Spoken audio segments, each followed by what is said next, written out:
I never wanted to come here, but Alex insisted it would be our last great summer memory. The road into Blackwood Forest narrowed, the trees leaning over the gravel like crooked guardians.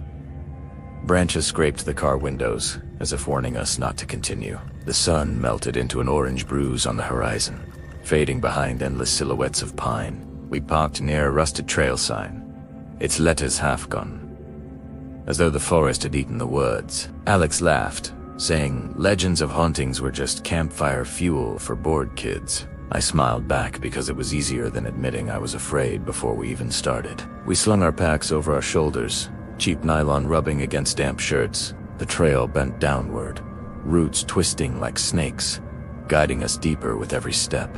Crows scattered above, their wings slicing the dusk, their calls echoing long after they vanished. The air grew colder the further we walked, even though it was still late August. Alex cracked a joke about free natural air conditioning, but it fell flat. We reached a small clearing, moss-pressed flat, as though many had stood there before us. The ground seemed prepared, too neat, as if waiting for guests. We set up the tent, fumbling with stubborn poles, laughing too loud to mask our unease. Alex struck a lighter, flame flaring and shrinking like it wasn't meant to exist here.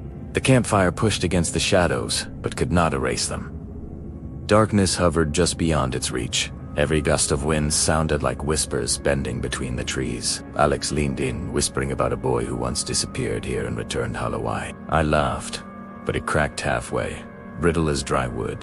From the tree line I swore I saw two pale reflections like eyes, but when I blinked, they were gone. We roasted bread on sticks, chewing in silence, pretending we didn't notice the forest watching. When night wrapped fully around us, the clearing felt swallowed, too far from the world we knew. I lay awake in the tent, listening to the forest's breath, shallow and deliberate. Something tapped on a branch close by, a rhythm to steady for wind.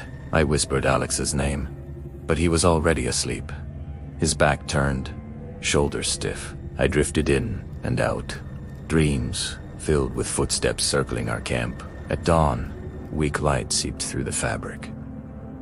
I unzipped the flap with relief, but the space beside me was empty. Alex's sleeping bag was cold, his boots still by the fire, his pack untouched. The mug he'd used last night sat filled with cold coffee, a thin film drifting across the top. I called his name into the mist until my throat stung. The forest gave no answer, only silence, thick as soil. And in that silence, I realized the woods had already decided which of us it wanted first.